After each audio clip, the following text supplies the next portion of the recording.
हुकूमत पीटीआई को हर मुमकिन हद तक गुंजाइश देने के लिए तैयार। हुकूमत के पास पीटीआई को देने के लिए क्या है?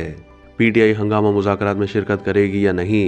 सीनियर सहाफ़ी अंसार अब्बासी की खुसूसी रिपोर्ट के मुताबिक अगर तहरीक इंसाफ की टीम ने इमरान खान की जानिब से मनसूख किए गए मंगल को होने वाले मुज़ाकरात में शिरकत की तो हुकूमत पीटीआई के मुतालबे को यकसर मुस्तरद नहीं करेगी। इसके बजाय हुकूमती टीम कोई दरमियाना रास्ता पेश करेगी। रिपोर्ट के मुताबिक हुकूमती मुज़ाकराती टीम के 3 अरकान राना सनाउल्लाह, इरफान सिद्दीकी और एजाजुल हक से बात की गई। सभी ने कम से कम इसका वाज़ेह इशारा दिया कि हुकूमत के पास पीटीआई को देने के लिए कुछ है और ऐसा कुछ नहीं कि हुकूमत पीटीआई के मुतालबात को यकसर मुस्तरद कर देगी। पीटीआई ने 9 मई और 26 नवंबर के वाक़यात की तहकीकात के लिए अदालती कमीशन की तश्कील का मुतालबा किया था।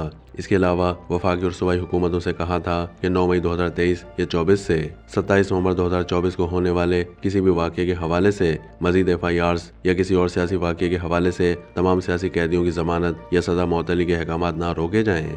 हुकूमती टीम का इसरार है और उनका ख्याल है कि अदालत में ज़ेर समात मुकदमात के हवाले से जुडिशल कमीशन नहीं बनाया जा सकता, तहम पार्लिमानी कमेटी के क़याम के ऑप्शन पर गौर किया जा सकता है। राना सनाउल्लाह का कहना था कि तहरीक इंसाफ ने हुकूमती फरीक को सुने बगैर मुज़ाकरात ख़त्म करके 26 नवंबर की गलती की। उन्होंने कहा कि पीटीआई की सिविल नाफरमानी की कॉल जारी है, जारहाना ट्वीट्स भी नहीं रुके, जबकि हुकूमत ने भी पीटीआई को एहतजाज से नहीं रोका। इस सूरत हाल में मुज़ाकरात का अमल छोड़ने से पीटीआई को क्या फ़ायदा होगा? उन्होंने सवाल किया कि क्या हाजिर सर्विस जज 9 मई और 26 नवंबर को कमीशन का हिस्सा बनने पर राजी होंगे। इरफान सिद्दीकी का इस सूरत हाल पर कहना था कि हुकूमती कमेटी मंगल तक मौजूद है, दोनों फरीकीन की मुलाकात पहले से तय है। अगरचे उन्होंने ये नहीं बताया कि तहरीक इंसाफ के मुतालबे पर हुकूमत की जानिब से क्या रद्द-ए-अमल दिया जाएगा, लेकिन उन्होंने इंकिशाफ किया कि हुकूमत पीटीआई को कोई दरमियाना रास्ता पेश करेगी। उन्होंने कहा कि हम इनके मुतालबात को यकसर मुस्तरद करेंगे, नामुकम्मल तौर पर कबूल करेंगे। उन्होंने मजीद कहा कि हम उन्हें आगे बढ़ने के लिए कुछ गुंजाइश देंगे। पीटीआई वाले हुकूमती टीम की बात सुन लेते तो हालात बेहतर होते। उन्होंने कहा कि हुकूमती टीम उन्हें हर मुमकिन हद तक गुंजाइश देने के लिए तैयार है।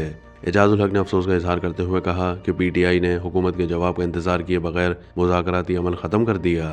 उन्होंने जुडिशल कमीशन के बजाय पार्लिमानी कमेटी कायम करने के ऑप्शन के बारे में भी बात की। उन्होंने कहा कि जुडिशल कमीशन ऐसे मामलात पर तश्कील नहीं दिए जा सकते जो अदालत में ज़ेर समात हों।